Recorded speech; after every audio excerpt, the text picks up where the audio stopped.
Welcome to a new chapter on maths. Today is congruency of triangles. As I already mentioned to you that in my previous chapter for maths I would teach you congruency. So as I've already told you triangle and its properties for class 7th, this is on congruency of triangles. Today is a very cold winter morning. I hope you're enjoying your winters and eating well. I recommend you to have a lot of green leafy vegetables. So tell your mom to just make that for you. It's very good in winters, right? And it will keep you healthy and fine. And it's good for your eyes as well. So now, students, coming back to maths, let's start with the concepts on congruency of triangles, and then we will do some questions on congruency. So let's get started. Congruency of triangles. So you see on the board there are 12 concepts.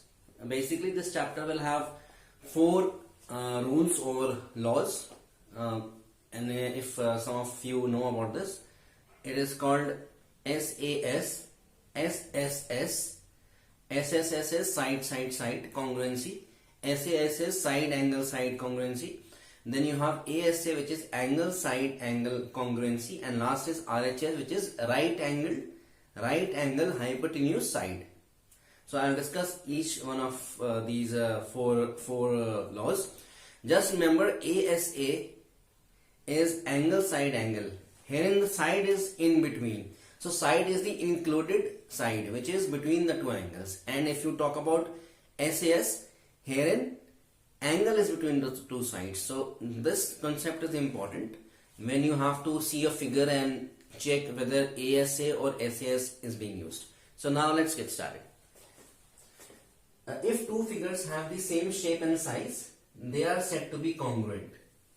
If two figures have the same shape and size, they are said to be congruent. You can give any example. In real life, there are a lot of things which are congruent.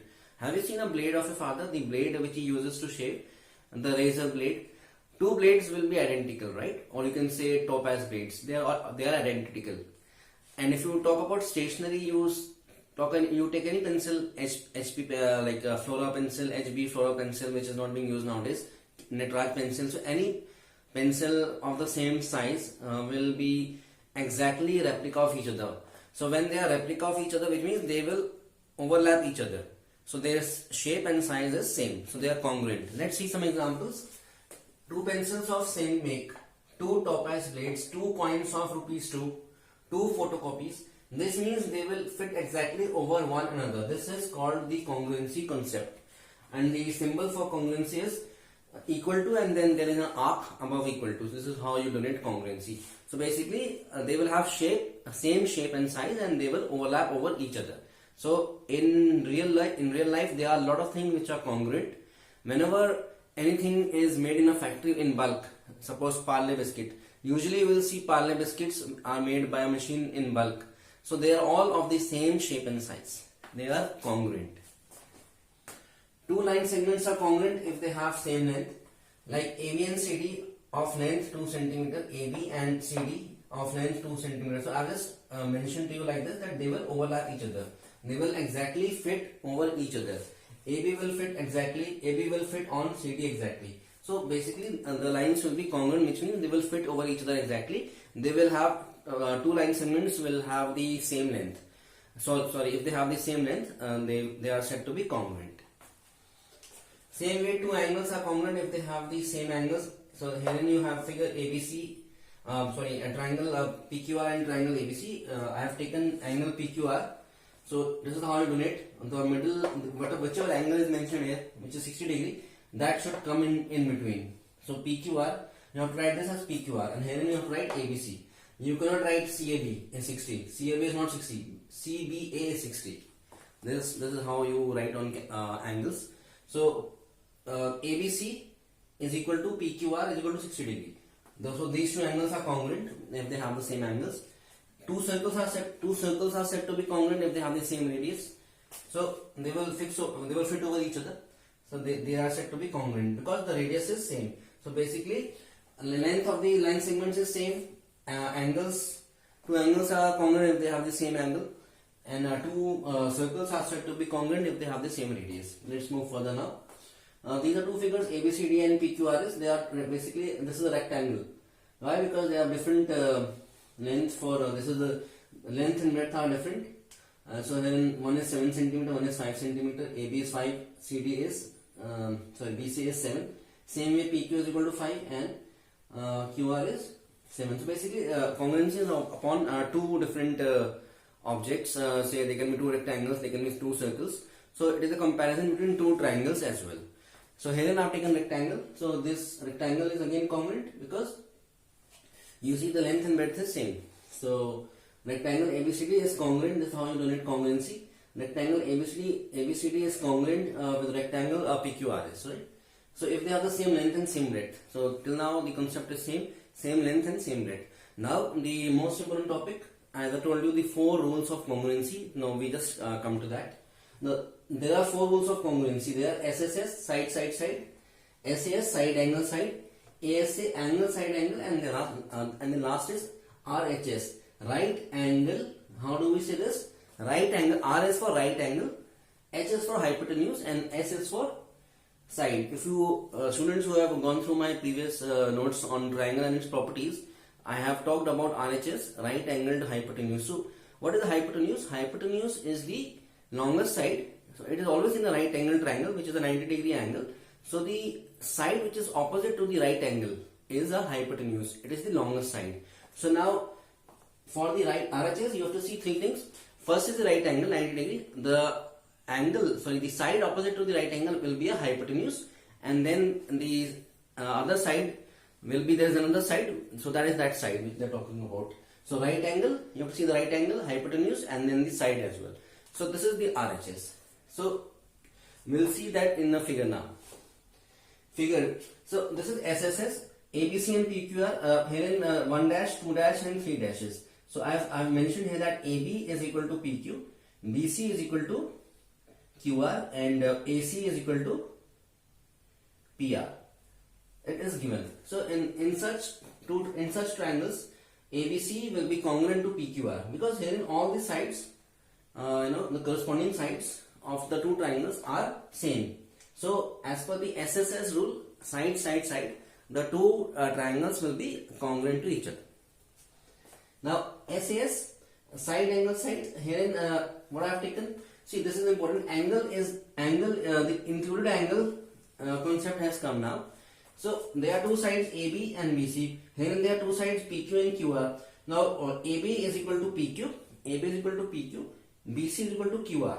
But there is an angle 60 degree which is also same for both the triangles. But where is this angle? This angle is between the two sides.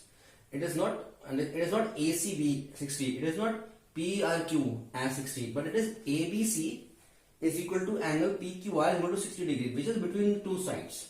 So if an angle is same for two triangles between the two sides for both the triangles, then as per the SAS rule, here I mentioned SAS, angle is in between. So that is the included angle between the two sides.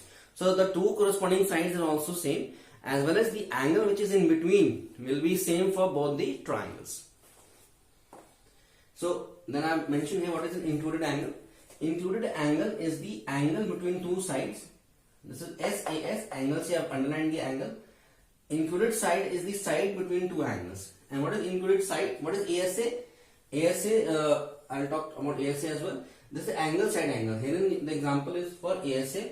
First let's discuss ASA. So I have taken this angle A and angle B. Angle A is same as angle, sorry.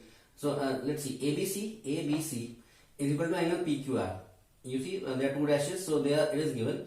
Then you see BAC is equal to angle QPR. So basically angle A and angle B are same, so they are basically two angles which are same in both the triangles. And but there is a side in between. You see AB and PQ. So AB and PQ are two line segments, a part of the rectangle. A part of the triangle. These two sides are in between the two angles. So these two sides are also given as equal. AB is equal to PQ. This is the included side. So in case of ASA, S is in between, and the included side is the side between the two angles. The two angles also are same for both the triangles. So this is included side is the side between two angles, right? So AS in between, SAS angle in between, and RHS. Now see, this is AB and this is a right angle triangle. So what is right angle hypotenuse side? Right angle is angle ABC is a right angle. Angle PQR is right angle. This is what I mentioned here. PQR is equal to ABC is equal to 90. Then I mentioned side BC is equal to side QR given, and the third part is the hypotenuse, which is PR, which is the side opposite to the right angle, which is AC and PR. So AC is equal to PR is equal to 5 cm is also the longest side. So the hypotenuse of these two triangles is same. One of the angles for both the triangles is 90 degree, and one of the side is also given as same, which is BC and QR. So these two sides are also given same. So as per RHS, right angled hypotenuse side. This is what you say for RHS. So keeping that in mind, even you see RHS is this. So here we have discussed SSS, SAS angle in between, ASA side in between, and the last is RHS right angle hypotenuse side. Fine. I hope this was important, and this is the main part of this chapter, and we'll do some questions after these concepts, which will be basically on how to use these congruency rules and in the figures which will be given to you as questions. Okay, let's move further now. Okay, now I come to see now one more thing. SSA and AAA. So SSA is side angle, and AAA is no rule of congruency of triangles. So basically there is a mention in your NCERT that there are these two things. There can be a question on these two things as well, but you just have to remember that AAA angle are called similar triangles. Angle. If three angles are same for both the triangles, then they are similar triangles, but they are not congruent. So just remember this. And also there is SSA side angle. Two sides and angle can be included or it may not be included. So if there are two sides same, angle is if the angle is included, then obviously it's SAS, which is a rule of congruency, but SSA is no rule of congruency. So here I have shown this. ABC is not congruent. When you have to say not congruent, you have to put the same thing but with a dash in between. Cutting that congruency will be not congruent. So ABC is not congruent to PQR. Herein I have taken three of the angles are same. Angle A is equal to angle P, angle B is equal to angle Q, and angle C is equal to angle R. But this is as per AA, they are not congruent. It is a similar triangle. They are called similar triangles. So this is what I mentioned here. AAA wherein two triangles have all angles as same with the other triangle, but they are called similar triangles, but they are not congruent. They are not congruent, right? And then there is another one which I have taken SSA. There are two sides. AB is equal to PQ, BC is equal to QR, and there is no included angle, but the angle is AC, angle is BCA, and angle QRP. So BCA and QRP are also given as same. Maybe they can be 70 degree both, suppose, but they are not included angles. So whenever you see SSA, wherein angle is not in between, which is not included angle, then this is not any rule of congruency. You don't just say that if any figure is given in such a condition, you can't say the two triangles are congruent because angle or the side has to be included. This is the basic principle of ASA wherein side is in between, or SAS wherein angle is in between the two sides, right? So you always see in the figure whether it is ASA or SAS. So in most of the questions you have to see this thing. Now last part of this concept, now this is I have actually shown that why SSA is not congruency, because they will not overlap each other. As per the knowledge, you just remember this, that they will not overlap each other. So herein this is SSA. AB is equal to PQ, BC is equal to QR, and angle is ACB is equal to angle PRQ, same thing. So basically they are not congruent. They will not overlap each other. The corresponding sides will not overlap. When you put the triangles over one another, they will not overlap each other. Corresponding sides will not overlap. So basically this was all about similar triangles. AAA is a similar triangle. They are not congruent. SSA, angle is not included. So again SSA is not any congruency. So Here through this concept we learn about all the 4 basic concepts, and now we'll do some questions on